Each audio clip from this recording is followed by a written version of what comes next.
저희가 벌써 어쩌다 특강 교실이 50회입니다. 무료 특강이 50회예요. 저희가 지금 만 4년이 지났고 5년 차 지금 들어서 진행을 하고 있고요.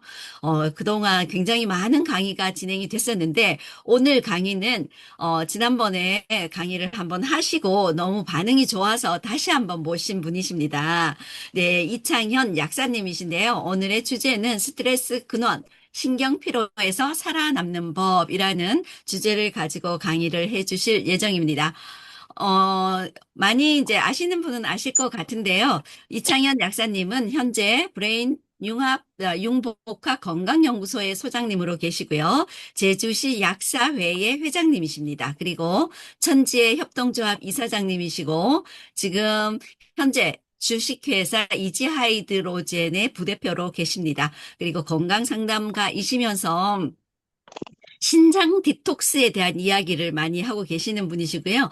신장 디톡스 개발자이십니다. 그리고 현재 뭐 TV에도 여러 군데 많이 이제 출연을 해서 좋은 뭐 강연을 왔어? 하고 계시는 네, 강사님이십니다. 네, 오늘의 강의 신경 피로에서 살아남기.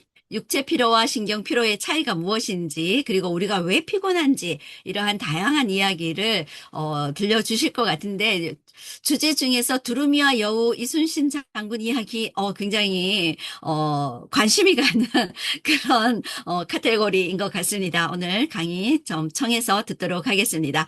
네, 큰 박수로 맞이해 주시길 바랍니다. 이창현 약사님 반갑습니다. 네, 저는 네, 반갑습니다. 네, 공유를 중지하겠습니다. 네. 예, 반갑습니다. 소개받은 이창현 약사입니다. 예. 반갑습니다. 지난번에도 이제 강의를 한번 했었던 걸로 기억이 나는데요. 예, 또 이렇게 또, 예, 강의가 이제 반응이 좋아서 또 이렇게 초대를 해주셔서 너무 감사하고요. 오늘은 이제 지난번에 그 강의했던 것과 어떻게 보면 좀 큰 틀에서는 또 같은 얘기일 수도 있지만 또 이제 이 2026년 시대적 배경에 맞게끔 강의 내용을 조금 더 이제 업그레이드 해서 이제 좀 준비를 해봤습니다. 어, 일단 화면을 그 PPT 화면을 제가 띄울 테니 요 공유하고 이제 시작하도록 하겠습니다. 잠시만요. 네,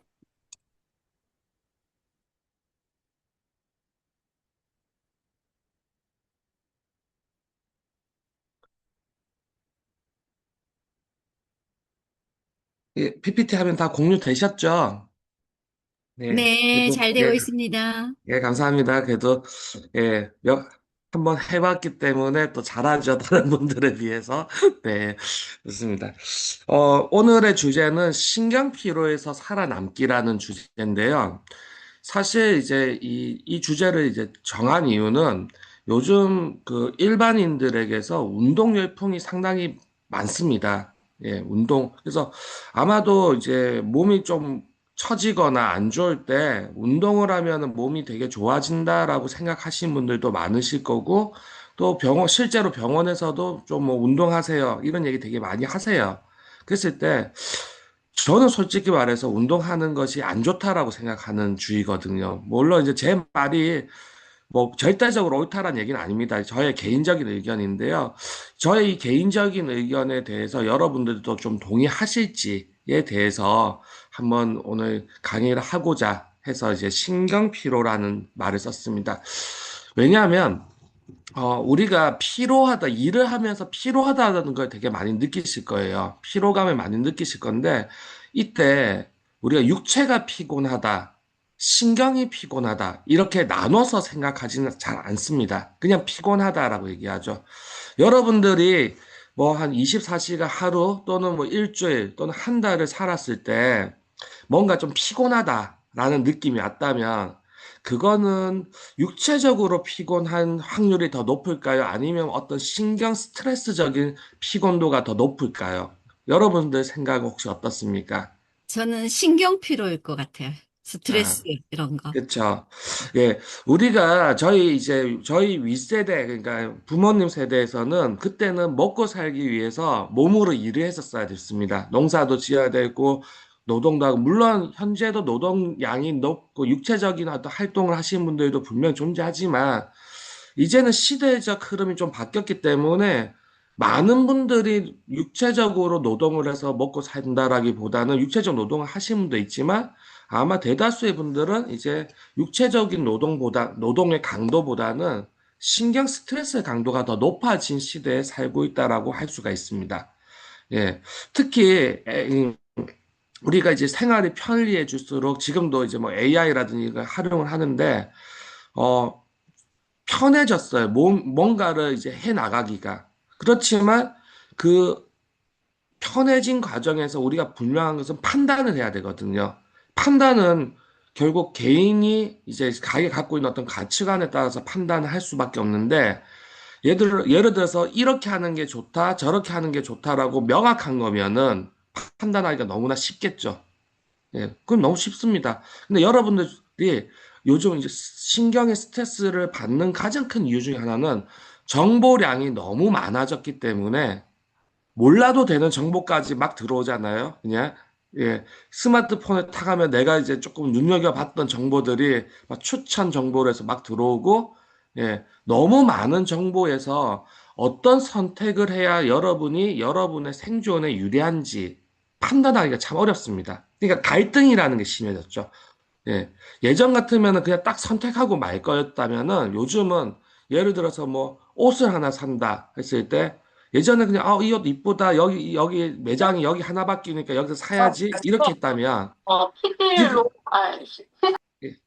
지금 같은 경우는 아마 옷이 이쁘다 그러면은 여러분이 매장 가서 사는 게 나을까 인터넷에서 사는 게 나을까 또는 공동 구매를 하는 게 나을까 또는 여기서 이렇게 직구를 해가지고 뭐 하는 게 나을까 또는 할인 행사가 언제 할까 물론 이제 뭐 그냥 사는 분도 있겠지만은 어떤 거가 가격이라든지 이런 부분들에 있어서 여러분들이 좀 비교를 해봐야 될 것들 하면은 상당히 비교해야 될 것들이 이제 많아졌어요. 고려해야 될 것들이 많아졌다는 거죠. 그리고 그것들을 충분히 고려할 수 있는 어떤 서치가 가능한 그런 이제 지금 시대에 살고 있기 때문에 여러분들이 이 정보가 옳은지 거짓인지를 판단도 해야 되고 또는 나한테 어떤 정보들을 취해서 그것들을 결론을 내리는 건지 내려야 유리할까에 대해서 고민하다 보니까 상당히 어떤 내가 뭔가를 선택하고 또는 그런 선택하고 연계되는 인간관계에 있어가지고 내 신경적인 어떤 에너지 소모를 상당히 많이 하는 시대다라고 할 수가 있는 거죠. 따라서 사실 이제 여러분들이 억지로 막 운동을 하고 더 몸을 써가지고 몸을 피곤하게 만들지 않은 이상은 솔직히 이 우리가 느끼는 이 피로감이라는 거는 육체적인 피로감보다는 신경학적인 정신 피로일 가능성이 훨씬 더 높다라는 겁니다. 예. 그래서 이제 아마 우리가 피곤해서 죽겠다라고 한다면 옛날에는 분명 저희 아버님 세대, 어머니 세대는 노동을 많이 해서 몸이 혹사를 당해서 아이고 몸이 힘들어 죽겠다라고 이제 그렇게 표현하셨다고 한다면 이제 우리 세대 그리고 우리 다음 세대들은 아이고, 신경이 피곤해 죽겠다. 이러다가 정신병 나서 죽겠다. 이제 이런 시대가 분명히 될 거라는 겁니다. 그리고 AI가 발달하고 기계 문명이 발달할수록 제가 생각할 땐 그래요. 몸이 뭔가 다치면, 몸이 안 좋아지면, 그 몸의 어떤 기능을 도와주는 어떤 기계 장치들이 생길 것이고, 그래서 아마도 이제 시대가 발달할수록 몸이 불편해서 살아가기가 어려운 시대는 아마 아니지 않을까라고 생각이 들어요. 그리고 그러한 어떤 인공 기능 장치들을 활용하게 되면 뭐가 더 중요하겠습니까?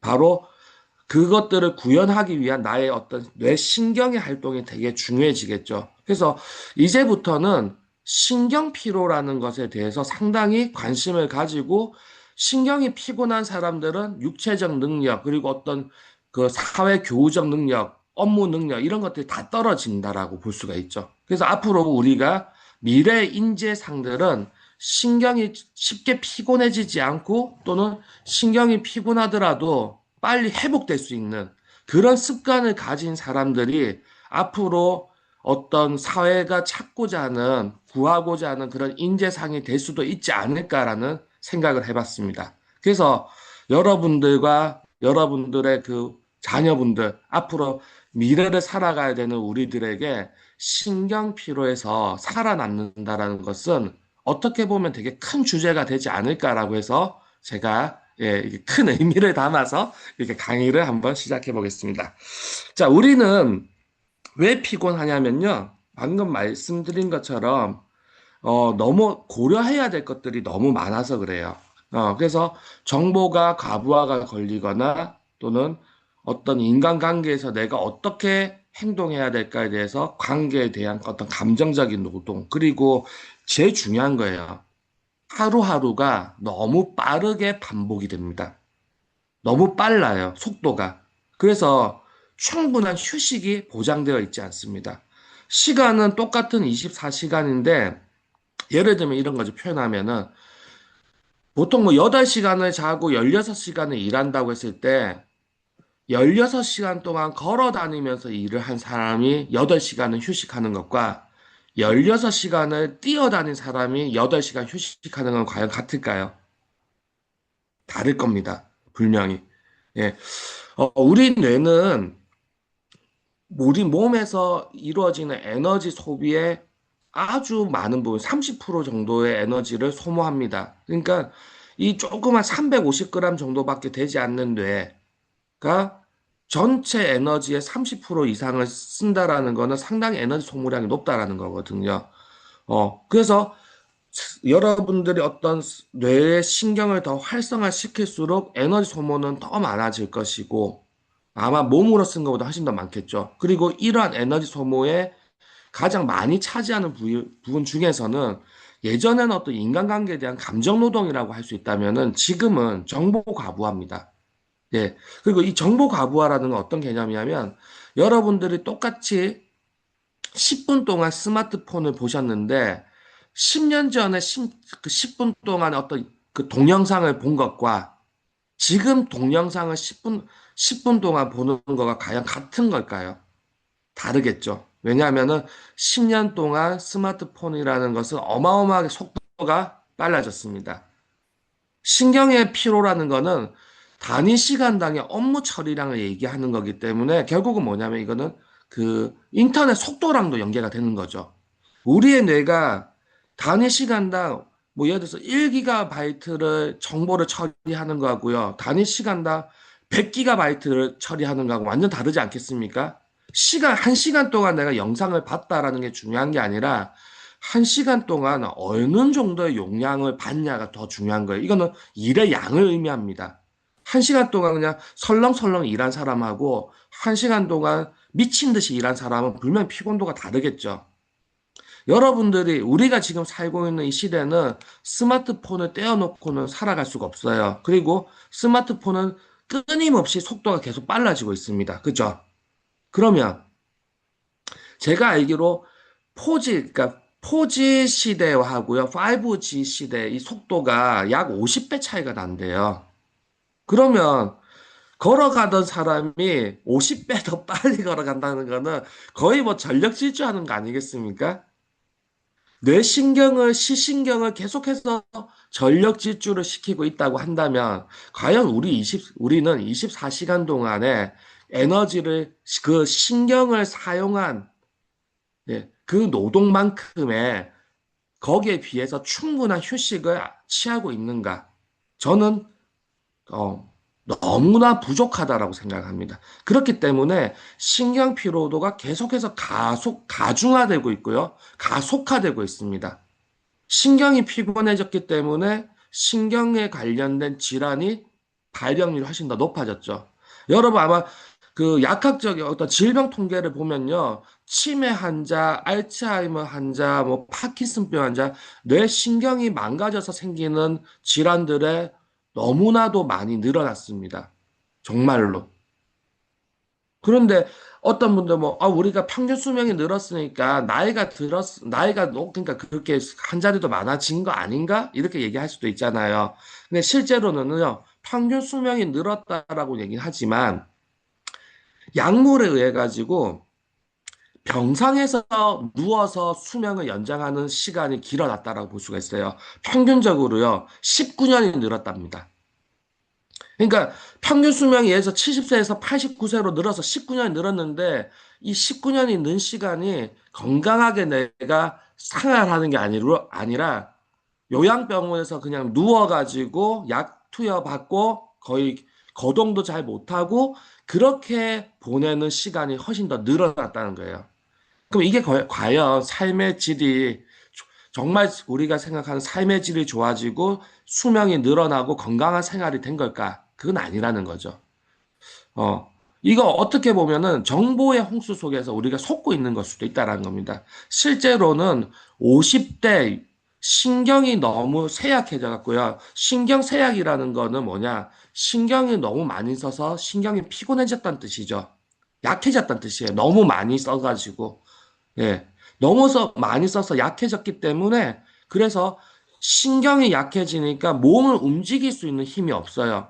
그래서 제일 대표적인 뭐냐? 심장을 박동시키는 자극을 줘야 되는데 그 박동 자극을 줄 수가 없어가지고 심장 마비가 오는 경우가 있겠죠. 50대의 심장 마비 확률이 훨씬 더 높아졌습니다. 그리고 신경이 약해져가지고 신경쇠약 뭘로 갑니까? 우울증, 불안증 가죠. 예. 신경과 약을 드시는 분들이 너무나 많아졌죠. 그리고 잠을 못 잡니다. 불면증. 그렇게 해서 또 병원 약으로 막 어떻게 버티다 보니까 나중에 이제 뇌 신경 기능이 점점 떨어져서 이제 치매, 알츠하이머, 파킨슨 이렇게 가죠. 자, 이제는요. 예를 들어서 그렇습니다. 뭐 좀 극단적으로 얘기해서 팔의 하나가 사고로 없어졌어요. 팔이 없어요. 한쪽이. 그러면 옛날 같으면 그냥 뭐 의수 아주 뭐 허접한 의수라고 할 수 있겠죠. 그런데 여러분들 유튜브 같은 거 조금만 검색해 보시면 알겠지만요. 요즘 의수는 거의 저기 뭐냐 자신의 뇌파하고 연결해 가지고요. 블루투스 형태로 움직이는 그러니까 실제로 연결 안 시켜도 나의 의지로 팔이 움직이는 그런 아주 정교한 의수들이 나왔습니다. 그러니까 이제 무슨 얘기냐? 몸에 뭔가가 다치더라도 그 몸을 100%내 몸처럼 아니지만 어쨌든 우리가 일상생활을 하는 데 있어서 불편하지 않을 정도의 기술이 되어 있기 때문에 생활하는데 크게 지장 없이도 살 수 있다는 얘기예요. 하지만 신경이 망가져서 여러분 스스로가 누군지를 기억을 할 수가 없고 뭐 어떤 그 반응 능력이 떨어지기 시작하고 그리고 컨트롤을 제대로 할 수가 없다면은 그것은 뭔가 다리 하나가 없다든지 팔이 하나가 없다든지 몸이 아프다든지 이런 거하고는 차원이 다른, 즉 대체할 수 없다라는 거죠. 그래서 이제 여러분들은 앞으로 우리가 건강한 삶을 위해서는 반드시 뭘 신경을 써야 되냐면 내가 오늘 신경을 얼마만큼 썼고 그리고 그 신경을 쓴 것만큼 충분히 휴식을 해줬냐에 대해서 여러분들이 조금은 스스로를 한번 짚어볼 필요가 있다라는 겁니다. 이해되시죠? 자, 그러면 도대체 우리는 자, 이러한 정보의 과부와 감정 노동 또는 회복이 없는 반복, 휴식이 부족한 그래서 신경에서 혹사시키는 일들을 하게 되는 가장 근본적인 이유는 뭘까라고 한다면 사실은 어떤 생존에 관련된 본질적인 걸 얘기할 수 있습니다. 그런데 이 생존의 본질적인 걸로 들어가서 우리가 그걸 이해를 해야 되는데 대다수의 분들이 요즘 어떤 분위기가 있냐면 그래요. 신경이 피곤하고 뭔가 에너지가 떨어진 느낌이잖아요. 그러니까 많은 분들이 야, 운동을 했더니 몸이 활기가 넘쳐. 운동했더니 기분이 업이 됐어. 너 우울해?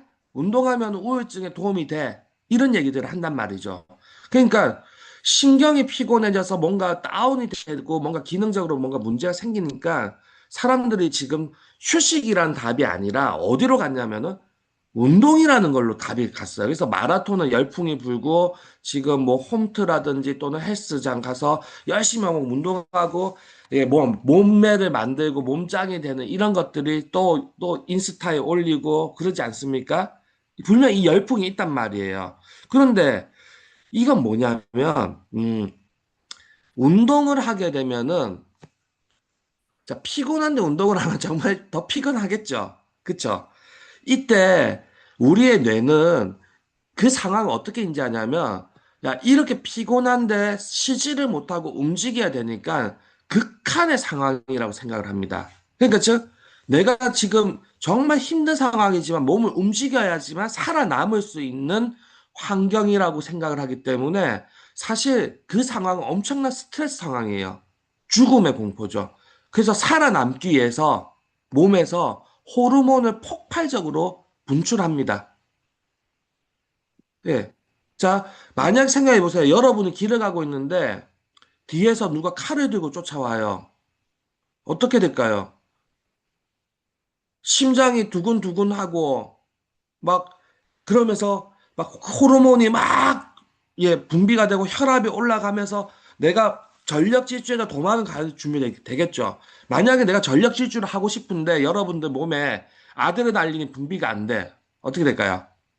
조금 뛰다가 힘들어요. 지쳐요. 어, 혈압이 오르지 않아. 심장이 뛰질 않아. 그러면 어떻게 해요? 내가 뛰려고 해도 뛰어지지가 않습니다. 왜? 그 뛸 수 있는 흐름이 안 나오기 때문에 자동차로 치면 엑셀을 아무리 밟아도 차가 나가지가 않아요.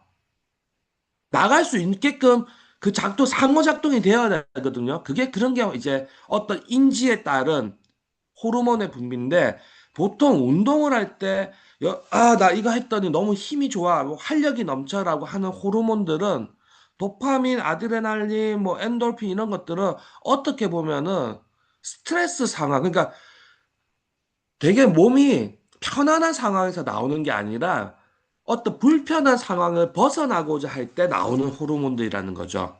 그럼 이거는 뭐냐? 스트레스라는 거예요, 결국은. 그냥 어떻게 보면은 힘들어 죽겠는데 푹 쉬어서 그 피곤을 풀어줄 생각을 안 하고 오히려 더 자극을 줘서 극한으로 몰고 가가지고 호르몬이 나와서 그 호르몬에 내가 착각을 하게 만든다. 이건 뭐랑 같냐면은 약하고 꼭 같은 거예요. 마약하고. 어. 자, 뭐, 잘 생각해 보세요. 마약류에 여러분들이 뭐, 해보진 않으셨겠지만 저는 이제 마약류 강의도 했습니다. 이제 제주도에서 6년 동안 마약류 강사도 했기 때문에 마약에 대해서 잘 알고 있어요. 제가 해본 적은 없지만 그래도 지식적으로 압니다. 자, 우리가 알고 있는 마약의 이름들, 약물은요, 이름이 비슷하면은 돌림자로 끝나면은 같은 계열이라 볼 수 있어요. 네. 그래서 그러니까 뭐야, 몰핀, 핀, IN으로 끝납니다. IN, 몰핀. 그리고 헤로인, 이 IN은 끝났죠. 코카인, IN은 끝나죠. 예. 근데, 자, 인으로 끝나는 거 또 가볼게요. 식품 중에도 있습니다. 뭐 있냐? 카페인, 그리고 니코틴, 그리고 조금 더 가서 이게 호르몬 쪽 가볼게요.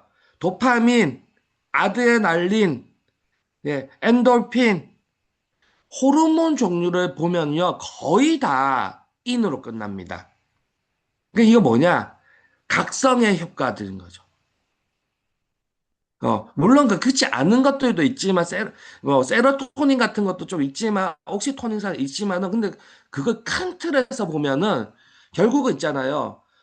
되게 어떤 위급한 환경에서 내가 그걸 벗어나게끔 하기 위한 호르몬의 역할이기 때문에, 이건 어떻게 보면 이완이라기보다는 약간 각성에 가깝다고 볼 수가 있습니다. 그렇기 때문에, 우리 몸에서 나오는 스트레스, 그러니까 호르몬들의 대다수는 스트레스 상황에서 나온다라고 볼 수가 있고, 그 스트레스 상황에서 나왔을 때 뭔가를 탁 극복하기 위해서 어떤 신경을 탁 건드리는 쾌감을 줍니다.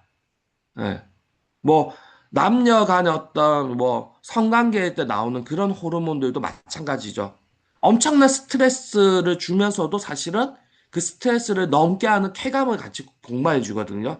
그러니까 마약류라는 게 사실 다 같은 개념이잖아요. 그래서 제가 보는 어떤 약물학적인 관점에서는 피곤할 때 우리는 휴식을 취해줘야 되는 이게 아주 올바른 방법이라고 생각하는데 많은 지금 시대적 어떤 배경이 피곤한데 약간 약물에 취해서 피곤하지 않다, 오히려 힘이 넘친다라는 착각으로 이제 흘러가는 그런 약물 중독의 시대로 좀 가고 있다라는 느낌이 있습니다. 그리고 그 첫 단추가 뭐에서 시작이 됐냐면 바로 커피예요. 카페. 카페인이라는 게 너무 지금 쉽게 퍼져버렸습니다. 어. 이거 그냥 나 커피 좋아하는데 이럴 문제가 아니고요. 잘 생각해 보셔야 될 게 약국에서 판매하던 바카스라는 게 있어요. 지금 이제 슈퍼에서도 판매를 합니다. 그 카페인은 바카스 한 병에 카페인이 50mg이 들어 있었어요. 50mg. 그런데 그 뭐 별스타 거기서 판매하는 커피 있잖아요. 아메리카노 한 잔에 보면은 약 125ml 정도의 카페인이 들어 있습니다. 그러니까 바카스 2병 반 정도가 돼요. 여러분들이 커피 한 잔을 마셨다는 바카스 2병 반의 카페인을 섭취했다라는 게 됩니다. 그게 매일같이 들어가게 되면은 이 신경이 엄청나게 자극이 되겠죠. 이 신경 자체가. 예. 그리고 뭐 청소년들이 공부할 때 먹는 에너지 드링크 같은 거 있잖아요. 또 뭐는 클럽 가서 막 밤새도록 막 근데 그런 에너지 드링크 뭐 대표적으로 뭐 레드 불샷인가 뭐 그런 거 보면은 225ml, 250ml 이렇게 든 것들도 있어요. 엄청납니다. 과연 그렇게 과하게 먹는 그 카페인은 우리의 신경을 과연 편안하게 할 것인가? 그것이 정말로 피로 회복제인가? 아니면 시신경을 엄청나게 자극을 줘가지고 그냥 흥분하게 만들어서 피곤을 살짝 잊고 결국 각성제로 쓰이는 것인가? 그렇게 그런 시대적에서 계속 여러분들이 각성이 계속 일어난다면 과연 우리의 신경은 안전할 수 있는가? 이거는 정말로 위험할 수가 있다라는 거죠. 그래서 예, 신경 피로 신경 쇠약 증세를 가진 분들이 젊은 분들도 정말 많고요. 50대, 60대 넘어가면서 뇌에 정말로 많이 문제가 생깁니다. 그래서 이건 좀 우리가 단지 커피 한 잔 먹어야지 이런 개념이 아니라 조금 뇌를 공부하는 입장에서 이런 걸 조금 더 우리가 깊게 생각을 해볼 필요가 있다라는 거고요. 그래서 저는 운동을 안 합니다. 예. 피곤하면 그냥 잠을 잡니다. 어, 뭐, 우스갯소리로 그렇게 얘기해요. 백설공주가 독사과를 먹었는데 독이 들어왔잖아요. 그죠? 운동을 해서 살았을까요? 잠을 자서 살았을까요? 예. 잠을 자서 살죠. 운동을 하면 독이 다 퍼져서 죽지 않겠습니까? 예. 우리가 나이가 들게 하고 몸을 아프게 하는 걸 독이라는 개념으로 생각을 했을 때 아마도 그 독은 잠을 자고 푹 쉬었을 때 아마 스스로 잘 제거가 되지 않을까. 예, 운동을 하면 오히려 독이 몸에 자꾸 퍼져서 더 나빠질 수가 있다라고 생각하기 때문에 피곤하신 분들은 잠을 푹 자는 게 제일 좋다라고 생각을 합니다. 자, 그러면 이제 뭐야? 이제 약간 이제 좀 본질적인 얘기로 들어가 보려고 하는데요. 우리 뇌는 생존을 기반으로 하고 있습니다. 어, 여기, 저기, 이제 신재한 교수님도 들어왔는데, 교수님 앞에서 제가 이렇게 얘기하기는 좀 그럴 수도 있는데, 저 개인적으로는 어떻게, 생각을 하냐면, 이 몸의 진짜 주인은 뇌이지 않을까. 그러니까, 만약 택시라고 한다면, 택시라는 이 몸이 택시라고 한다면, 택시 운전수는 뇌라고 저는 생각을 합니다. 그리고 나는 이 택시에 탄 손님이라고 생각을 합니다, 저는. 그래서 있잖아요. 왜 이렇게 생각하냐면, 생명체 중에서 자살을 할 수 있는 생명체는 사람이 유일합니다. 그 얘기 뭐냐? 죽을 수가 있다라는 거. 이 몸을 떠날 수가 있다라는 거죠. 어떤 생명체도 자기 어떤 번식이나 뭐 뭔가 어떤 대를 이어가는 어떤 그런 생존을 위해서 죽을 수는 있지만 우리 세포도 그런 게 있어요. 에이팝토시스라고 해서 다른 세포들을 위해서 자살을 할 수는 있습니다. 그런데 내가 힘들어서 스스로 그냥 나 혼자 자살을 하는 그러니까 어떤 이익적인 게 아니라 몸을 떠나는 선택을 하는 동물 그런 존재는 사람밖에 없어요. 그 얘기는 뭐냐? 다르게 얘기하면은 이게 내 거가 아니라 나는 손님이다라는 인식을 가지고 있을 수도 있다라는 거죠. 그에 반해서 몸은 어떻게든 이게 뇌는 어떻게든 내 몸을 살리려고 합니다. 그렇지 않습니까? 자, 여러분들이 여러분의 몸을 죽이기 위해서 커피도 먹고, 담배도 피우고, 술도 먹고, 뭐, 포도당도 엄청 먹고, 방부제 든 것도 먹고, 아무리 좋은 걸 먹는다 챙긴다 하더라도 여러분 몸에 안 좋은 것들을 정말 많이 먹잖아요. 그죠? 잘 보세요. 자연계에 있는 그 생명체들 중에서 자기한테 살아가는데 해로운 걸 먹는 생명체가 있습니까? 다 피합니다. 본능적으로. 다 피해서 자기한테 도움이 되는 걸 먹어요. 그죠? 근데 사람은 가리지 않습니다. 내 몸은 내 거가 아니에요. 그냥 마치 남의 집에 놀러 온 것처럼 내 알 바 아니야. 그래서 자기의 어떤 먹고 싶은, 그러니까 자기 마음이라는 걸 좀 따라가요. 사람들은 몸에 대한 개념보다는 마음에 대한 개념을 더 강하게 갖고 있습니다. 그렇죠? 내 마음이 하고 싶은 거래. 그게 좋은 거든 나쁜 거든 일단 난 내 마음대로 할 거야. 그런 게 되게 강하단 말이에요. 반, 반면에 뇌는 여러분들이 잠을 자고 있을 때도 숨을 쉬게 하고 피가 돌게 하고 여러분들이 뭔가 안 좋은 걸 먹었다 하더라도 열심히 간에서 해독을 하고 배출을 시키고 어떻게든 살아가서 생명을 유지하려고 합니다. 따라서 뇌의 본질은 이 육체를 생존하기 위한 어떤 그런 생명체로서의 가장 기본적인 생존을 가지고 있다라는 거죠. 그리고 그 생존이 가지고 있는데 이게 되게 인간이나 사람이나 동물은 복잡한 거예요. 아까 이제 우리의 본질은 어쩌면 마음을 따라가려고 하는데 마음은 실체가 없는 거잖아요. 그렇죠? 자, 이렇습니다. 예를 들어서 제가 약국을 그만두려고 했어요. 왜? 난 약국을 안에 있는 게 너무 답답해서 죽을 것 같아. 그래서 나는 약국을 벗어나고 싶어. 그러면 누군가 그래요. 배부른 소리 하고 있네. 약국이나 잘하지. 잘 먹고 돈 잘 버는데 왜 그래? 그럴 수 있겠죠. 근데 자, 그 약국을 계속하면 제가 죽을 것 같아요. 마음이 너무 힘들어요. 저의 마음은 내가 이거를 이렇게 하고 싶어라고 얘기를 하는데 우리의 뇌에서는 있잖아요. 그렇게 해갖고 가족들을 먹여 살릴 수 있겠냐?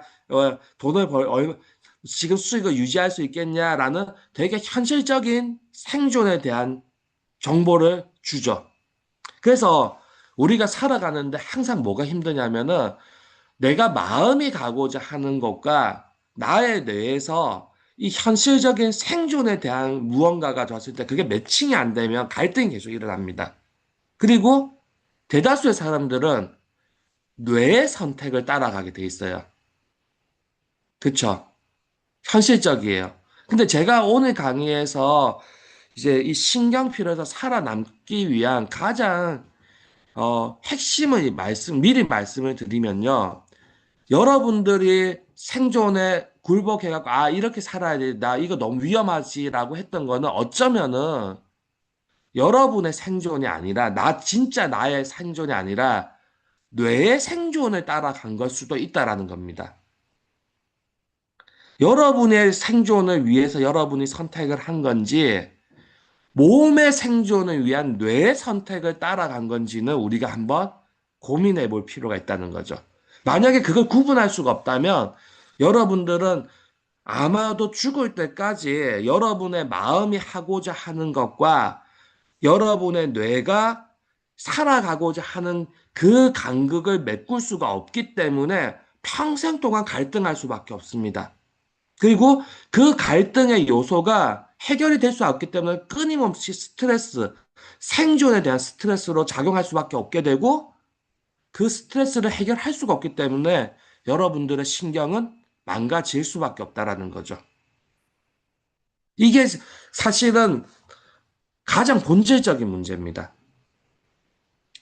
우리가 갖고 있는 불안의 근원은 여러분들의 마음이 준 게 아니라 여러분들의 뇌가 준 거예요.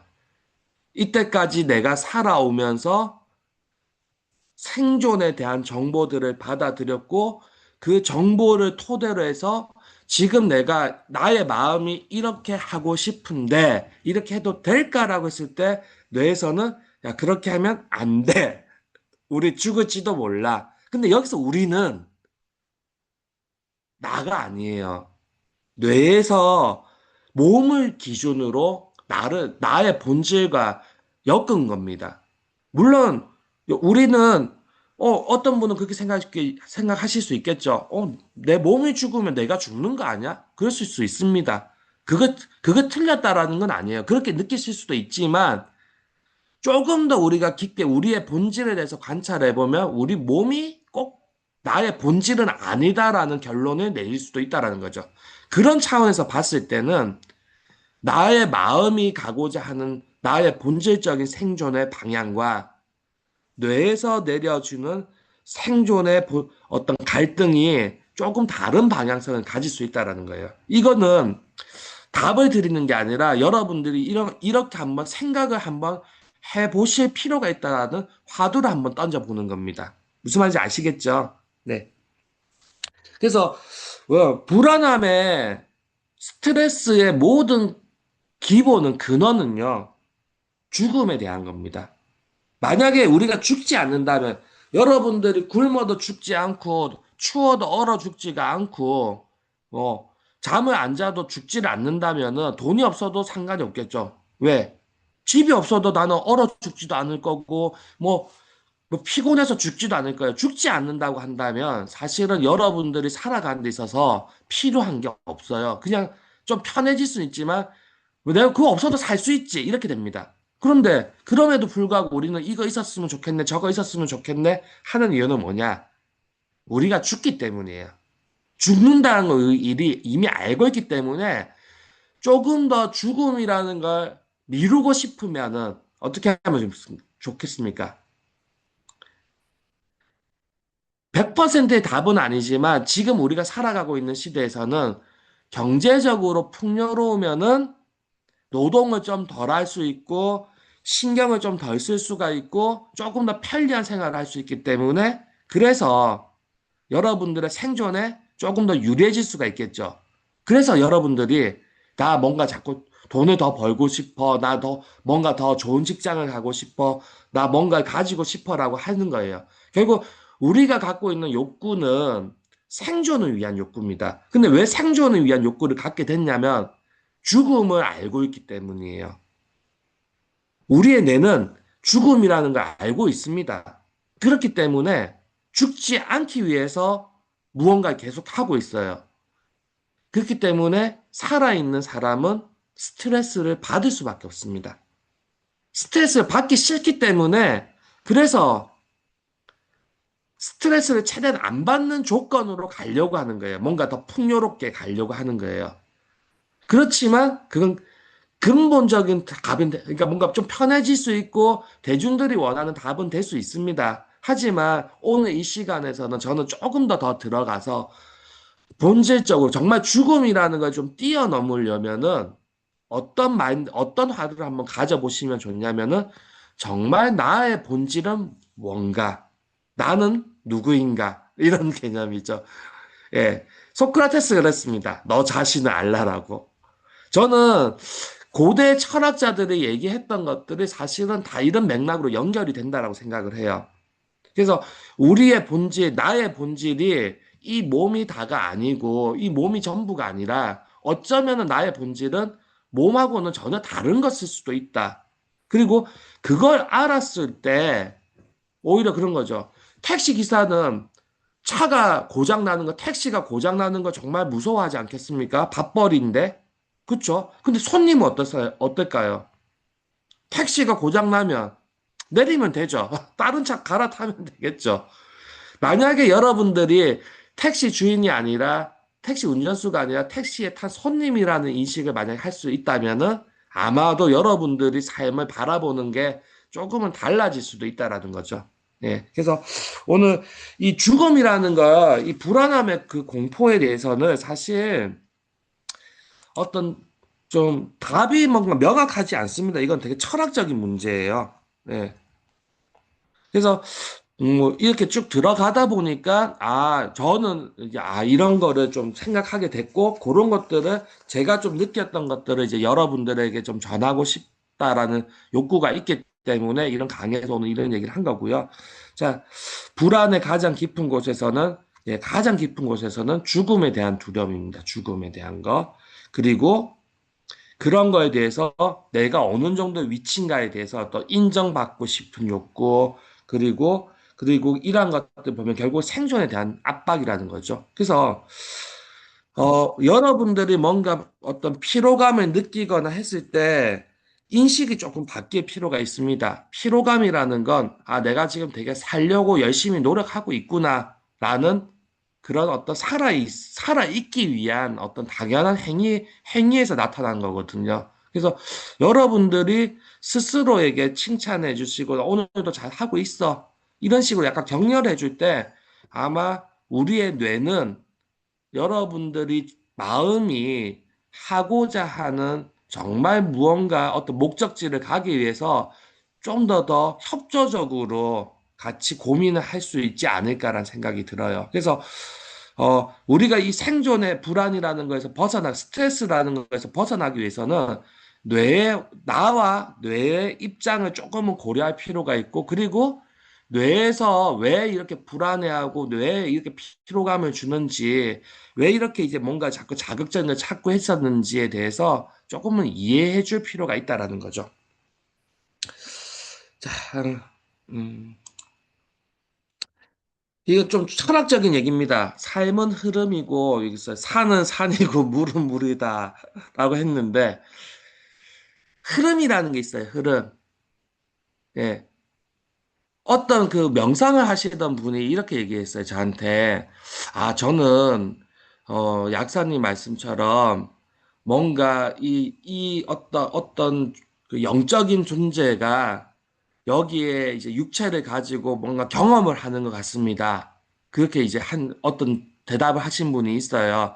그래서 제가 그분한테 뭐라고 얘기했냐면, 왜 그러면 이창현도 아니고, 뭐, 이연순도 아니고, 왜 그분으로, 왜 본인으로 태어나서 그런 경험을 하고 있을까요? 했더니 이분이, 뭐, 그냥 그렇게 태어났겠죠. 이렇게 하셨거든요. 그러니까 제가 한 거는, 뭐, 그럴 수도 있겠지만, 아마 본인으로서의 저로서의 체험할 수 없는 거를 느낄 수 있는 부분 있잖아요. 우리는 모두가 인생이 다 다르잖아요. 그렇죠? 그러니까 각자의 인생을 각자만이 알 수가 있기 때문에 그걸 남하고 비교를 할 필요도 없고 후회를 하거나 뭔가 왜냐 하나밖에 없습니다. 내가 지나왔기 때문에 아 과거에 이랬으면 참 좋았을 텐데라는 후회를 할 수는 있지만 과거에 나는 그걸 알 수가 없어요. 그쵸? 우리는 지금 이 순간에도 최선을 다하고 있습니다. 여러분들의 뇌는요, 지금 이 순간에도 이 강의를 계속 듣는 게 나을까? 아니면 아, 피곤한데 그냥 끄고 나갈까? 라는 판단을 계속 하고 있을지도 있습니다. 그리고 제 강의가 조금씩 재미가 없어지면 아마 끄고 나갈지도 몰라요. 왜? 저를 위한다기보다는 각자의 생존을 위한 거죠. 네, 항상 우리는 생존을 위해서 시시각각 나한테 뭐가 더 유리한지에 대해서 판단을 합니다. 지금도 계속 그렇게 하고 있는 거고. 그쵸? 이 판단이 과연 잘못됐을까요?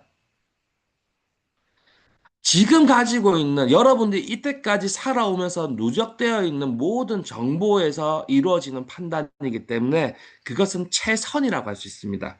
따라서 우리가 살아온 삶은요, 단 한순간도 최선이지 않은 순간이 없어요. 이거 중요한 얘기입니다. 그런데 우리는 어떨 때 후회를 하냐면은 이 최선을 다했음에도 불구하고 시간이 지나면서 정보가 더 들어왔죠. 시간이 지나서 정보가 달라졌어요. 정보가 달라졌기 때문에 그 다른 정보에서 과거의 사건을 들여다보면은 판단이 달라지게 됩니다. 그리고 후회를 해요. 그게 있을 수 있는 일입니까? 절대로 일어날 수가 없는 일이에요. 근데 그 일어날 수 없는 일을 여러분들 뭐든 상상을 하면서 이랬으면 좋았을 텐데 라고는 허상을 만들어내요. 그걸 왜 만들까요? 제일 중요한, 이건 포인트가 그거예요. 왜 우리의 뇌는 그렇게 후회를 만들어낼까요? 이거는 제가 생각할 때는 일종의 가스라이팅이라고 생각을 합니다. 뭐냐면, 여러분들에게 주어져 있는 그 자유의지로 마음을 따라서 함부로 가지 못하게 하는 하나의 안전장치일지도 모른다라고 생각을 해요. 그래서 뭔가 이렇게 했을 때 계속해서 그 후회감, 그리고 그 뭔가 잘못될지도 모른다라는 그 불안감을 선사함으로써 이 육체의 생존에 맞춰져 있는 이 알고리즘을 벗어나지 않게끔 하는 음, 그런 대비책이라고도 할 수 있겠죠. 그렇기 때문에 거기에 사로잡힌 사람들은 자기의 마음이 가고자 하는 대로 선택을 할 수가 없습니다. 내가 이런 선택했다가 또 후회하지 않을까? 이런 선택했다가 내가 정말로 잘 먹고 잘 수 있을까? 나 정말 이걸 하고 싶은데 과연 이렇게 하는 게 이렇게 해도 될까?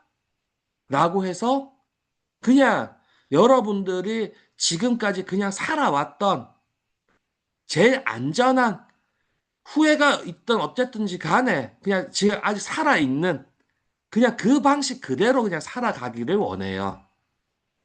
그렇기 때문에 그걸 벗어나는 선택을 할 수 없게끔 만듭니다. 그 대표적인 게 아마 저는 과거의 사건에 대해 후회를 계속 만들어내서 선택을 못하게끔 하는 기전을 갖고 있지 않을까라고 생각을 하는 거죠.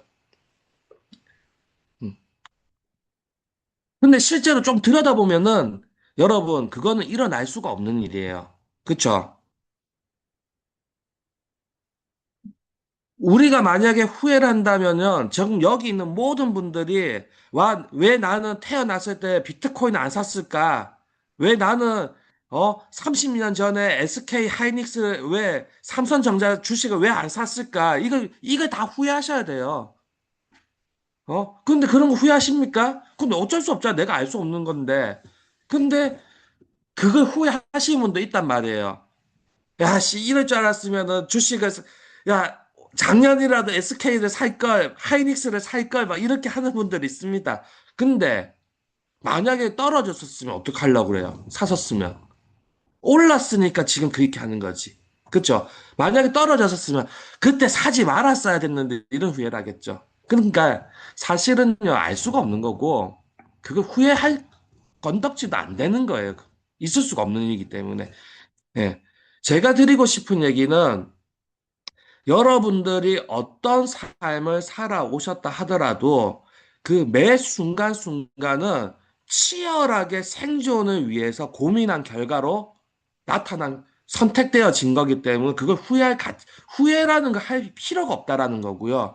두 번째로는 조금 더 들여다보면요. 그 엄청난 순간의 그 정보량에서 판단이 이루어지고 있을 때 명확하지가 않잖아. 되게 갈등이 있을 거잖아요. 그 갈등에서 최종적인 선택을 내린 건 뭐냐면은 뇌가 아니라 여러분의 마음이에요.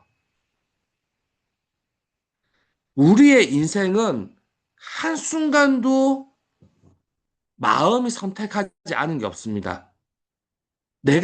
나는 정말 내 마음대로 살고 싶어. 이렇게 얘기하신 분들이 있는데 모든 사람은 다 자기의 마음대로 살아가요. 왜냐? 이 안에서 뇌에서 주는 어떤 불안감에서 막 그 조건들, 정보에 따라서 선택을 했더라도 내가 그냥 한 대 맞고 말지 한 것도 내가 마음이 그냥 그렇게 한 거고 그 맞는 게 나을까 아닐까를 고민한 거는 뇌에서 한 거예요. 그쵸? 그리고 그 뇌에서 고민한 결과 여러 가지 시츄에이션에 선택지에 있겠지만 그 선택지들 중에서 여러분이 어쨌든 간에 마음이 간 거를 선택한 겁니다. 제가 드리고 싶은 얘기는 우리의 삶은 잘했다 못했다 이렇게 끊어지는 것들이 아니라 매 순간 뇌에서 최선을 다해서 분석을 해주고 살기 위해서, 살아있기 위해서. 그리고 여러분이 그 분석한 거를 반영해서 매 순간 나의 삶을 내 마음대로 선택해 왔다라는 거예요. 그걸 알려주고 싶어요. 그러면 아까 좀 전에 얘기했던 것처럼 나는 이 택시에 탄 손님이고 뇌는 택시 운전사인데 우리는 그냥 택시가 이상한 데 가면 나는 내리면 빠이빠이 하면 되는 거야. 이렇게 인식을 할 수도 있겠지만 지금 제가 전달해 드린 얘기를 여러분은 잘 들어보시면 뭐냐면 우리의 삶은요. 진짜 한 몸이 돼서 택시가 아니라 자가용에 내 차에 나의 운전기사가 내비를 잘 켜가지고 주인님 어디로 모실까요? 하면서 내가 정말로 가고자 하는 인생의 방향을 따라서 가고 있는 그런 모습일 수도 있다라는 겁니다. 어떻게 느낄지는 여러분들이 선택하시는 거예요. 하지만 저도 어떨 때는 제가 예전에는 택시에 타고 있다. 이 몸이 내게 아니야. 뭐 이렇게 한 적도 있었지만 어느 순간에는 나의 뇌와 나의 마음이 서로가 하나가 돼서 정말 내 인생을 잘 살아보기 위해서 서로 협력해서 지금 나가고 있구나. 이런 생각들을 많이 가집니다. 그리고 이런 생각들을 가질 때 비로소 뭐에서 벗어나냐면은 불안감에서 벗어날 수가 있어요. 뇌가 나를 겁을 주지 않아요. 내가 어떤 마음하고 나 이렇게 하고 싶은데라고 했을 때 뇌에서는 그렇게 하면 안 됩니다라고 하지 않고요. 그렇게 할 수 있는 방법을 제가 찾아볼게요라고 해요. 자, 여러분이 어린아이였을 때 부모님한테 엄마 나 이거 하고 싶어 라고 했을 때 부모님이 그럼 내가 그거 하는 거 도와줄게 해주면 정말 기분이 좋겠죠. 근데 예를 들어서 너가 그거 왜 하려고 그래? 그런 거 하면 그거 해서 뭐 하게? 이런 식이면 어떨까요? 또는 어린아이가 아니에요. 여러분이 커서 예를 들어서 했습니다. 내가 가게를 하려고 그래. 창업을 한번 해보려고 해. 내 마음이 그래. 라고 했는데 정말 친한 사람이 옆에서 그래요. 야, 그런데 그렇게 하다가 망하면 어떡해? 이런 얘기 합니다. 여러분들은 창업을 하고 싶고 내가 뭔가 하고 싶을 때 누가 그렇게 걱정해 주는 걸 좋아하세요? 아니면은 너가 하고자 하는 거 정말 잘 됐으면 좋겠다. 내가 뭔가 좀 도와줄 게 없을까? 이런 얘기를 듣고 싶으세요? 저는 제가 뭔가를 하고자 하는 선택을 했을 때 그걸 지지해주고 응원해주고 도와주는 분들이 더 고마워요. 근데 주위를 보면은 야, 그런데 그거 잘 되겠어? 좀 잘 생각해보고 해봐. 정말 걱정해주시는 분들도 많이 있습니다. 근데 그 걱정을 들으면 여러분 기분이 좋습니까? 너 걱정해줘서 너무 감사합니다. 그렇게 됩니까? 아니죠. 그거는 불필요한 에너지예요. 나한테 도움이 안 되는 에너지예요. 그거는 그 사람이 내가 나의 얘기를 듣고 가지는 어떤 약간 부정적인 에너지라고 저는 봅니다. 그리고 굳이 그거 저한테 안 줘도 될 것 같아요. 안 주셔도 될 것 같은데, 그럼에도 불구하고 우리는 아직까지도 내가 걱정해 주는 거 너를 위해서야라고 해요. 그래서 저는 저를 위해서라면 걱정해 주지 마세요라고 해요. 걱정은 제가 할 테니까, 제가 알아서 잘 할 테니까 응원해 주세요라고 합니다. 그렇겠죠? 그래서 여러분, 우리의 뇌가 지금 나를 이거는 뭔가 안 맞는 거예요, 방향성이. 그래서 자신의 뇌와 나의 마음, 이 마음과 뇌가 서로 방향성이 많아서 서로가 서로를 도와주고 응원해주는 그런 관계로 만드는 것이 아마 우리가 삶을 살아가는 데 있어서 불안하지 않고 스트레스를 받지 않고 뭔가 좀 더 건강하게 살 수 있는 가장 근원적인 방법이지 않을까라고 생각을 해요. 그래서 제가 이걸 이렇게 연결이 되려면 나라는 존재에 대해서도 한번 생각을 해봐야 될 거고, 뇌라는 거에 대해서도 한번 좀 봐야 될 거고, 그리고 각자의 역할이 뭔지에 대해서도 좀 고민을 해보고, 그리고 이 두 가지를 어떻게 합칠까? 어떻게 해야 협력자가 될까? 이런 거에 대해서도 조금 고민해 볼 필요가 있다는 거죠.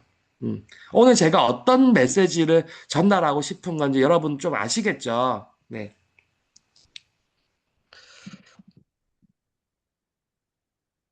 자, 그러면, 어,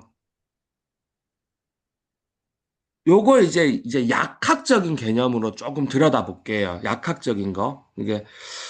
그, 스트레스라는 거는, 거의 본질은 어쨌든 생존에 대한 압박입니다. 그쵸? 생존에 대한 압박이면, 우리의 몸에서는 어떤 일이 벌어지냐? 일단 생각이 많아져요. 생각이라는 말 자체는 살 생자, 날 생자의 뚫을 각, 이게 나갈 각이겠죠. 그러니까 생각은 살궁리예요, 살궁리.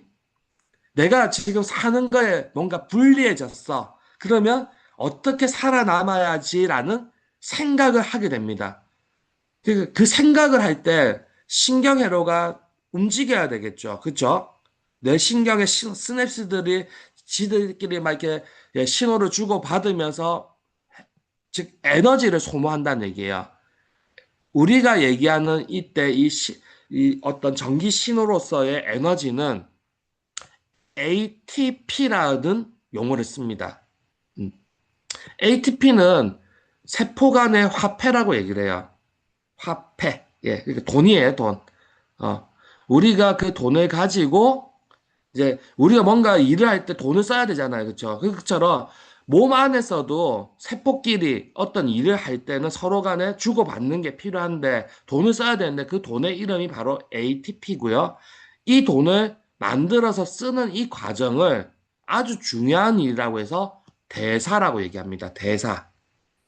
그래서 자, 스트레스를 많이 받는 사람은 에너지 소모, 생각이 많겠죠. 그렇기 때문에 ATP 소모가 많습니다.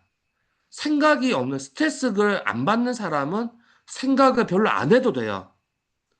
생각을 별로 안 해도 되니까 ATP 소모가 없어요. 자, 맨날 걱정하는 사람이 있어요. 맨날 걱정하는 사람이 있습니다. 그럼 이 사람은 에너지를 너무 많이 생각에 썼기 때문에 신경이 빨리 피곤해지고 그만큼 몸에 에너지가 없기 때문에 대사 능력도 떨어집니다. 즉, 결국은 몸도 나빠질 수밖에 없어요. 그런 상태에서 운동을 할 때 또 에너지 쓰지 않겠습니까? 그죠? 그런데 그 상태에서 운동을 해서 또 에너지를 쓴다라는 게 과연 맞겠습니까? 안 맞다라는 거예요. 이때는 쉬어서 에너지 소모를 멈춰주고 에너지를 자연스럽게 회복을 시켜줘야 됩니다. 우리의 몸은요, 우리는 열심히 돈을 쓰고 돈을 벌기 위해서 또 일을 해야 되지만 우리 몸은 정말 좋은 게 열심히 에너지를 쓰고 나서 잠만 푹 자도 에너지가 벌어집니다. 충전이 일어나요. 어. 돈 버는 건 어렵지만 에너지를 버는 건 쉬워요. 잠만 푹 자도 됩니다. 근데 중요한 거는 돈도 안 벌더라는 거지. 에너지도 안 벌더라는 거죠. 잠을 안 잔다는 거예요. 쉬질 않고 계속 쓰려고 한다는 거예요. 여기가 문제라는 거죠. 자, 만약에 스트레스가 없는 사람이 있어요. 스트레스가 없어. 난 생각을 별로 안 해. 쓸 데가 없어. 남아돌아. 그러면은 몸도 되게 잘 돌아가겠죠. 그래서 이분들 별로 아프지 않습니다. 그래서 우리가 나이가 들어서 생기는 질병들 있잖아요. 뭐 대표적으로 뭐 혈압, 고지혈증, 당뇨, 비만, 그리고 뭐 아까 얘기했던 알츠하이머, 치매, 뭐 파킨슨 이런 거, 그리고 또 뭐 암, 전립선, 방광염, 오줌 소태, 뭐 여러 가지 질병도 있지 않습니까? 이 모든 질병을 다 뭐라고 얘기하냐면 대사가 떨어져서 생기는 대사증후군이라고 얘기합니다. 그러면 어떻게 연결되냐? 스트레스를 많이 받는 사람은 에너지 소모가 많아졌기 때문에 대사가 떨어질 수밖에 없어요. 대사가 떨어지니까 이 사람은 대사 증후군이 걸릴 확률이 높아지겠죠. 예. 제가 요 박사 논문을 지금 작성하고 있는 주제이기도 합니다. 그래서 이렇게 연결 안 해도 그러잖아요. 암 걸린 사람한테 왜 암에 걸릴까? 스트레스 많이 받으면 암에 걸려요. 스트레스 받으면 혈압이 올라가요. 스트레스 받으면 당이 나빠져요. 그런 얘기 많이 들어보셨죠? 저는 그거를 연결시키는 거예요. 스트레스를 받으면 우리가 그 스트레스 상황을 벗어나기 위해서 뇌에서는 본능적으로 신경회로가 더 빨리 돌게 돼 있습니다. 에너지 소모가 높아질 수밖에 없어요. 에너지 소모가 높아졌기 때문에 우리가 갖고 있는 에너지가 떨어질 수밖에 없고 에너지가 떨어졌기 때문에 대사증후군으로 갑니다. 대사증후군으로 가지 않으려면은 에너지 소모를 멈추거나 또는 중단하거나 충전해주는 그러니까 휴식이라는 걸 반드시 해줘야 되는데 스트레스 상황이 계속 지속되면은 잠을 자더라도 휴식이 제대로 안 된다는 거죠. 음. 그리고 왜 이 에너지를 많이 썼게 됐을 때 이제 이게 대사 증후군으로 계속 연결되냐 하면은 충전이란 개념이 분명히 있잖아요. 그런데 여기서 보시면은 자, ATP라는 걸 쓰게 되면은 ATP가 분해가 되면서 ADP가 됩니다. 이건 여기 A라는 게 뭐냐면 이 아데노신인데요. 아데노신의 P라는 인산기에 이거는 이게 에너지입니다. 에너지. P가 트리플 세 개가 붙었다고 해서 ATP라고 이름이 돼 있어요. 그러면 에너지를 쓴다는 거는 그 P를 이제 하나 썼기 때문에 몇 개가 남아요? 두 개. 두 개가 더블이에요, 더블. 그래서 A의 P가 더블, ADP입니다, ADP. 자, 여기서 또 에너지 또 썼어요. 하나가 남겠죠. 하나는 모노입니다, 모노. A의 P가 모노, AMP. 그리고 또 에너지 또 썼어요. 하나도 없죠. 아데노신. 그리고 이 아데노신이 몸에 많아지면은 이 얘가 내 신경에서 야 피곤해 죽겠어 이제 에너지 좀 쓰지 마 이렇게 얘기를 해줍니다. 여러분들이 뭔가 일을 하고 해서 피곤하다라고 느꼈다라는 거는 저 아데노신이 많아졌다는 거예요.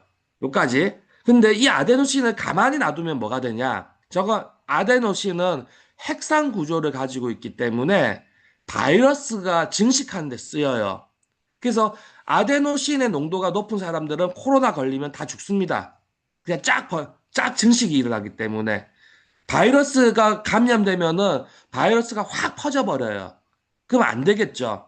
그래서 우리 몸에서 에너지 소모가 높아졌을 때 아데노신이 만들어지면은 아데노신이 야 피곤해 죽겠어 이제 에너지 좀 쓰지 말자라고 신호를 주고 그 다음에 이 아데노신은 요산이라는 걸로 바뀌어서 소변으로 빠지게 돼 있어요.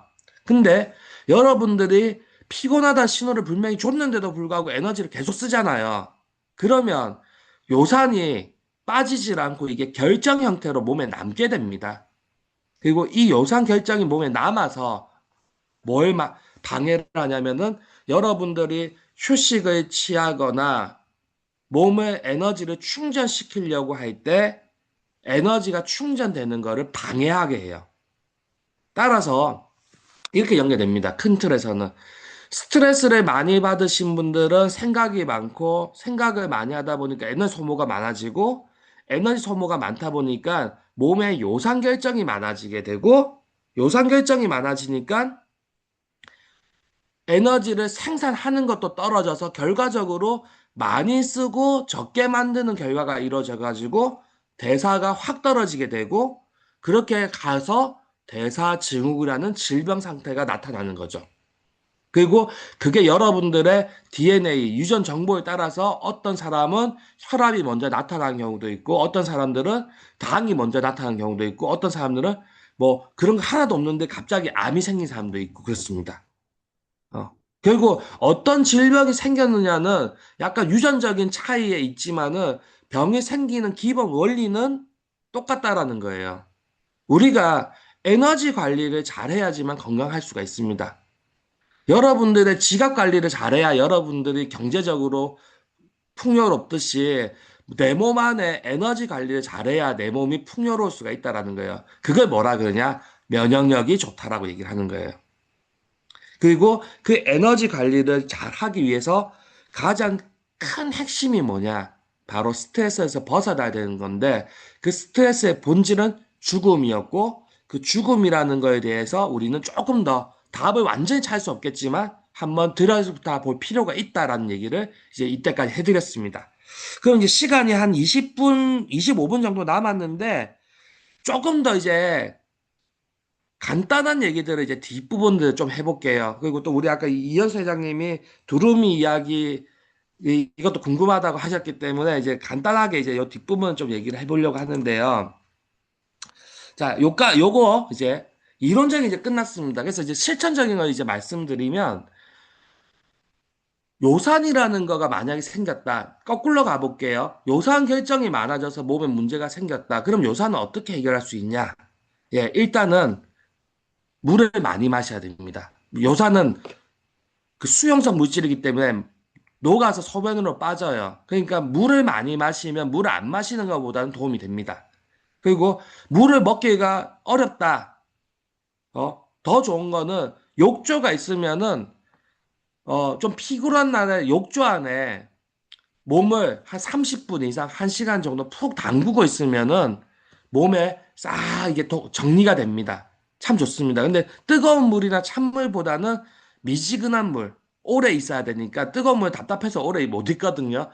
내 몸의 체온에 맞는 미지근한 물에 30분에서 1시간 정도를 몸을 푹 담그고 있으면은 몸이 불면서 요산결장들이 싹 녹아서 빠집니다. 그래서 그런 방법도 도움이 되고요. 그리고 무엇보다도 충분한 수면 시간이에요. 잠을 푹 주무셔야 됩니다. 그리고 뇌파가 불안한 것보다는 조금 더 안정된 게 좋겠죠. 그래서 뇌파를 좀 안정시키기 위해서 이게 숨을 후 이렇게 내쉬는 숨을 좀 이렇게 안정시켜주는 그런 호흡법도 도움이 됩니다. 그래서 이런 것들을 이제 일상에서의 여러분들의 그 관리에 필요한 어떤 할 수 있는 체험이라고 한다면 이렇게 알려드려도 아유, 저는 그래도 그렇게 안 돼요. 약사님이시니까 뭐 뭔가 그냥 딱 먹고 좋은 거 없어요. 이렇게 얘기하시는 분들이 계세요. 그래서 잠시 말씀드리면 그런 제품은 없습니다. 약국에다 병원에서 약으로 아직까지 개발된 게 없어요. 그래서 제가 이런 연구를 15년 정도를 지금 쭉 하고 있으면서 아, 이게 반드시 좀 필요하겠구나 해가지고 제가 이제 제품을 특허도 내고 이게 임상 실험도 하고 해서 논문도 발표하고 이렇게 한 제품이 이제 하나가 있습니다. 그래서 혹시라도 나 요산이 많아, 신경이 약해질 것 같아, 몸이 힘들어. 그거 좀 먹어야 될 것 같다. 이러신 분들은 나중에 개인적으로 저한테 연락 주시면 저희 어쩌다 특가 할인가로 제가 좀 공급해 드리려고 하고요. 자, 그럼 이제 넘어가서, 예, 호흡, 수면, 그리고 수분, 그리고 이제 또 뭐냐면 이렇게 햇살 좋은 날에 자연 안에서 느긋하게 걷는 이런 휴식이죠, 휴식. 그런 것들. 결국은 긴장된 거를 좀 이완시켜 줘야 돼요. 이완을 시켜주고 몸을 좀 편안하게 해줘야 몸에 있는 무언가 나쁜 것들이 자연스럽게 빠진다라는 거고요. 자, 네. 그리고 이제 이순신 장군님 얘기랑 좀 해보면 이래요. 그 이솝우화에 두루미와 여우 얘기가 있습니다. 이건 뭐냐면 우리가 스트레스 중에서 아까 본질은 죽음에 대한 걸 얘기했습니다. 근데 그건 너무 어려워요. 그래서 우리가 그냥 일상에서 일어난 스트레스에서 제일 흔하게 오는 게 뭐냐면 인간관계에 대한 겁니다. 인간관계. 분명히 사랑해서 결혼했는데 어느 순간부터는 얼굴만 봐도 꼴보기 싫어. 스트레스 덩어리야. 이런 경우들이 있어요. 예. 저는 안 그렇습니다. 예. 근데, 자, 이런 관계는 어떨 거냐면, 이솝우화에 이런 게 있어요. 여우하고 두루미가 이제 좀 친해져서 이제 여우가 두루미한테 이제 저녁을 초대했어요. 그래서 아, 우리 집에 밥 먹으러 오세요 했는데 음식을 수프를 했는데 접시에다가 이렇게 다 이렇게 납작한 접시에다가 해준 거예요. 그러니까 여우는 혀로 이렇게 막 다 핥아 먹었어. 근데 두루미는 긴 부리로 이렇게 먹으려니까 안 되는 거예요. 이게 성질이 나간 거죠. 이게 얘가 지금 나를 뭔가 엿먹이는 건가, 이거 저녁 식사 초대해 준다는 거, 이게 뭔가 이제 성질이 난 거죠. 그래서 이제 그 다음날 두루미가 여우 보고, 아우, 나도 저녁 식사 초대할 테니까 오세요. 이렇게 했어요. 그리고는 이제 저녁 어떤 거냐면 되게 목이 긴 그런 항아리 해갖고 두루미는 자기 부리를 쭉 집어넣어서 안에서 쑥 이렇게 먹었는데 여우는 혀를 아무리 넣어도 안 들어가. 그래서 굶었다. 자, 이 이야기를 듣고 이거 제가 초등학교 때 이제 읽었던 이솝 우화집에 있던 얘기인데 자, 이거 이야기를 듣고 어떤 분이 막 여러 가지 생각이 들 수도 있지만 저는 이렇습니다. 첫 번째로 아, 서로가 서로의 좀 다름을 누군가가 한 명이라도 먼저 좀 이해를 했으면 어땠을까? 예를 들어서 여우가 잘 몰라가지고 그냥 자기가 먹는 식대로 했을 거예요. 자기가 하는 식대로. 그런데 두루미에 대한 이해가 없었던 거죠. 하지만 두루미를 죽이려고 뭔가 막 너 한번 진짜 내가 너 골탕 먹일 거야. 이런 마음으로 그렇게 하지는 않았을 거다 생각을 해요. 물론 정말 감정이 돼서 뭐, 야, 그게 진짜 나 골탕 먹이려고 입으로 그런 거라니까? 막 이렇게 할 수도 있습니다. 감정적이 되면은.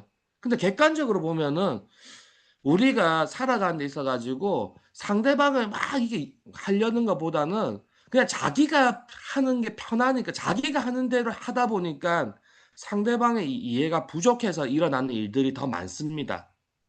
그리고 그러한 일이 일어났을 때 만약에 두루미가 얘가 그걸 몰랐구나, 내가 너랑 다르다는 걸 몰랐구나, 그래서 두루미 여우님, 저는 이게 부리가 좀 길어서 그런데 이 음식을 이렇게 좀 길쭉한 데다가 좀 담아주시면 안 될까요? 라고 만약 그렇게 얘기했으면 어땠을까? 예. 또, 뭐, 그렇다 치고, 그 다음에, 자기가 화가 나서 그렇다 치고, 그 다음에 이제 여우를 초대를 했을 때, 내가 그래도 그때가 좀 화가 났었는데, 내가 또 똑같이 하면은 나도 같은 사람이 되겠지? 그러면은 나는 이번에는 내 거는 항아리에다 담아, 이렇게 하지만, 여우 거는 여우가 먹기 좋게 접시해주자. 나는 너랑 격이 좀 달라. 그걸 좀 보여줘야겠다. 이런 생각을 가졌으면 어땠을까? 어. 근데 결국 뭐예요? 똑같은 사고, 끼리끼리 비슷하니까 그게 서로가 서로를 뭐 의도가 어땠든지 간에 악감정만 남게 되는 그런 일이 벌어졌죠. 그래서 이런 관점에서 보면은 어쩌면은 철학적으로 인간의 세상은 서로 간의 투쟁일 수도 있습니다. 저 사람이 왜 그런 행동을 했을까요? 라고 하면은 저는 단언컨대 이렇게 얘기할 수 있어요. 살려고 그랬습니다. 막 무단횡단한 사람이 있어. 저 사람 왜 저래? 살려고 그랬어요. 왜? 자기 머릿속에서는 신호를 기다리는 것보다 무단횡단하는 게 더 유리하다라고 지금 뭔가가 모르겠지만 급하니까 자기 생각에서는 무단횡단하는 게 더 유리하니까 그걸 했겠죠. 설마 죽으려고 했겠습니까? 다 살려고 하는 거예요. 어. 모든 사람들의 행동은 살려고 하는 겁니다. 근데 이제 우리의 머릿속에 이게 남죠. 왜 그따구로 살아? 그따구로 사냐? 왜 그렇게 사냐가 아마도 그 사람을 규정하는 그 사람의 의식 수준일 것 같아요. 그러니까 그따구로 사니까 똑같이 나도 너한테 복수할 거야. 이렇게 되는 거예요. 하지만 인간이라고 하면 의식의 격을 조금 더 우리가 높일 필요가 있잖아요. 의식이 조금 더 높아진다면, 너는 나한테 그랬지만 나는 너랑 좀 달라. 나는 너보다 좀 더 인간다워. 격이 좀 높아. 이런 마음으로 해줄 수 있어. 근데 이걸 뭐 자랑하는 마음으로 하는 게 아니라 저는 이런 마음을 합니다. 저 사람 왜 저럴까? 살려고 그랬구나. 근데 내가 저걸 못하게 하면은 죽이는 거겠죠. 그리고 하게 하면은 사는 걸 도와주는 거겠죠. 여러분들은 여러분들이 하려는 거가 좋은 건지 나쁜 건지 잘 모르겠지만 어쨌든 여러분이 하려는 걸 도와주는 사람이 좋습니까? 못하게 한 사람이 좋습니까? 도와주는 사람이 좋죠. 그게 뭔지는 모르지만 그 사람이 좋아하는 거를 하고 싶어 하는 걸 도와주면 좋잖아요. 그래서 저는 제가 좋아하는 사람들이 뭔가 하려고 하면은 그걸 하는 걸 도와주려고 해요. 그걸 할 수 있게끔 해주면은 그 사람을 살리는 거라고 생각을 합니다. 못하게 하면 죽이는 거라 생각을 해요. 저희 딸이 아빠 뭐 이것 좀 사줘 했을 때뭐 가끔씩 머릿속에서 야, 씨, 네가 그게 왜 필요해? 이렇게 생각이 들 때가 있어요. 근데 그 생각을 제가 왜 했을까요? 돈 때문에 하는 거예요, 돈 때문에. 그냥 사주면 되는데 돈이 아까우니까 네가 왜 필요해? 이런 게 드는 거예요. 그쵸? 근데 다행인 거는 얘가 아직 학생이니까 그 돈이 그렇게 크진 않아요. 그러니까 나중에 큰 거 얘기할 때보다 똑같은 만족도거든요. 어렸을 때 아빠 이것 좀 해줘. 그러면 그래 해줄게 해주면요. 아빠 고마워 이래요. 예. 자기 편을 들어주잖아요. 그죠? 자기를 살려주기 때문에 그리고 부모니까 자식들 살려줘야 되지 않겠습니까? 살려주다 보면요. 어느 순간에 얘가 인지를 합니다. 우리 아빠는 나를 살려주는 사람. 그러니까 나는 우리 아빠를 배신하지 않고 아빠가 나한테 실망하지 않게까 내가 알아서 또 잘해야지. 그리고 내가 또 힘든 게 있으면 아빠한테 또 당연히 우리 아빠는 살려줄 거니까. 그러니까 어 어떤 그 가족의 부모 자식 지간에 그런 어떤 유대관계, 신뢰관계가 자연스럽게 형성이 돼요. 누군가 왜요? 뭐 애가 해달라는 거 다 해주면 버릇 나빠진다 그런데 해주고 한번 얘기해 보세요. 해주면 버릇 안 나빠집니다. 어. 안 해주니까 버릇이 나빠지는 거예요. 왜?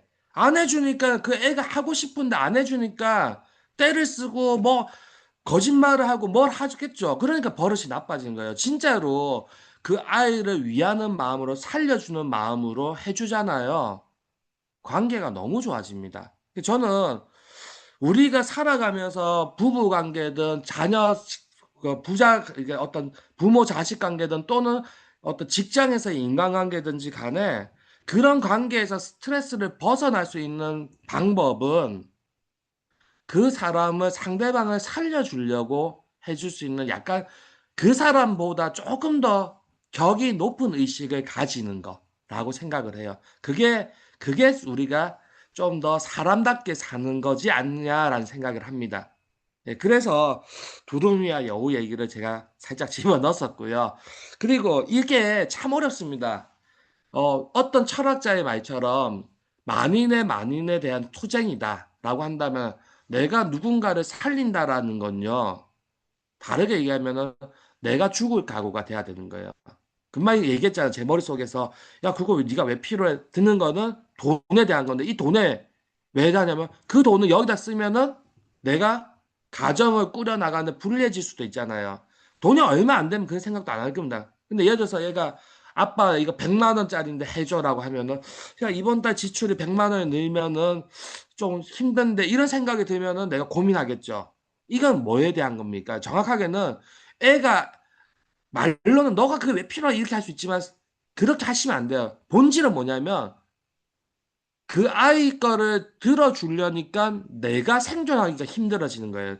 그러니까 정확하게는 나의 생존을 걱정하는 겁니다. 이거는. 그래서 우리가 인간관계에서 트러블이 나는 가장 큰 이유는 그 사람의 생존과 나의 생존이 부딪히기 때문이에요.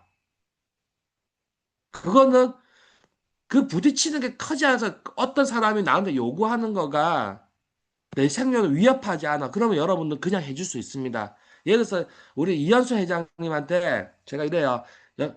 회장님 10,000원만 빌려주세요. 그럼 주실 거예요, 그냥. 뭐 갚으란 얘기도 안 할 거야. 그냥 주실 거예요. 10만 원. 아유, 약사님 제가 드릴 수 있죠. 할게요.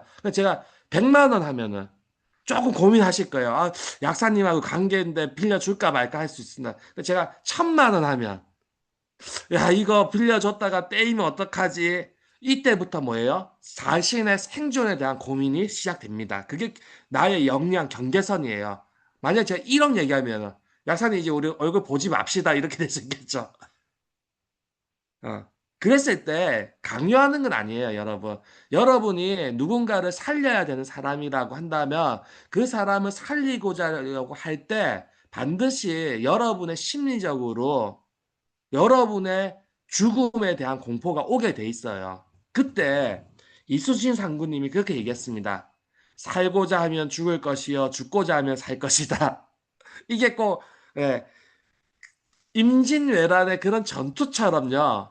여러분들의 의식이 누군가를 살리기 위해서 한 번 더 사람답게 의식이 더 성장할 수 있는 기회라고 생각을 해요. 그건 정말로 큰 전투입니다. 여러분의 생사를 걸고 여러분의 의식을 높이겠다라는 그런 어떤 목적 의식 아래 여러분들이 정말로 뇌에서 주는 어떤 야 이렇게 하면 죽어 위험해 라는 그 불안감 속에서도 그래도 내가 내 자식을 살려야지 내 와이프를 살려야지 내 사람을 살려야지 그런 마음으로 결단을 내릴 수가 있다면 그 마음을 정말로 용기 내서 따라갈 수 있다면 그러면 진짜 살게 됩니다. 다 같이 더 잘. 그런 것들이 처음은 어렵지만 하다 보면은 인간관계가 개선되고 가정의 환경이 바뀌게 되고 여러분들의 어떤 주위 사람들하고의 관계, 여러분 스스로가 바뀌었기 때문에 하고 엮여 있는 그 모든 것들이 다 바뀝니다. 그렇게 되면 여러분들이 스스로 느끼는 삶의 질이 달라지게 되고 그 삶에서 느끼는 스트레스가 정말로 줄어들게 됩니다. 그게 스스로가 건강하게 살아갈 수 있는 방법이에요. 예. 그래서 그렇게 할 수 있는 분들은 용기를 내서 한 명 한 명씩 살려나가면서 여러분들이 끊임없이 의식을 키워나갔으면 좋겠고요. 그게 안 되시는 분들은 그렇다고 해서 나 나쁜 애인가 이러지 마시고 나의 생존을 일단 우선시하고 나의 뇌에서 주는 불안감에 다독거려 가면서 지금 일단 나부터 살아남자. 그리고 내가 더 잘 살아남아지면 내가 조금 더 여유가 생기면 그러면 누군가도 같이 살려주자. 이제 이런 마음을 놓치지 마시고 계속 그냥 하루하루를 살아가시면 돼요. 그리고 그렇게 살아가다 보면은 어느 순간에 삶이 주는 스트레스가 줄어들기 시작을 하고 여러분들이 아, 나는 내 삶에 참 잘 살고 있구나 이런 느낌이 오기 시작을 하고 그러면서 점점 더 건강해집니다. 틀림없습니다. 그리고 그렇게 해도 건강해지지 않는 분들은 뭔가 문제가 있는 거니까 저한테 연락을 주셔서 제가 상담을 꼭 해드리도록 하겠습니다. 자, 그래서 이제 이 오늘의 그 강의 마지막이 바로 그거예요. 신경이라는 건 어떻게 보면 마음과 따로 노는 걸 수도 있지만 우리가 추구해야 될 건요. 신경과 마음은 하나입니다. 곧 너하고 나는 하나, 우리입니다. 우리가 인생을 살아가는 데 있어서 나와 너가 따로 살아갈 수는 없어요. 우리 한 몸으로 같이 살아가야 되고요. 여러분들의 육체 생존을 책임지고 있는 뇌와 여러분들의 삶의 질을 책임지고 있는 여러분의 마음을, 예, 여러분의 마음을 따라갈 수 있는 그런 삶을 살아갈 수 있는 방법을 뇌에서 찾아줄 수 있게끔, 같이 협력할 수 있게끔 그런 삶을 잘 영위하시기를 부탁드리고 또 기원하도록 하겠습니다. 자, 오늘 강의는 여기까지 하고요. 시간 뭐 이제 10시까지 해서 한 8분 남았는데 혹시 질문 있으시면 짧게 하고 마무리하도록 하겠습니다. 네, 예, 열강해주신 우리 이창현 약사님, 네, 진심으로 감사드립니다. 박수 부탁드리겠습니다. 네, 감사합니다. 감사합니다. 네.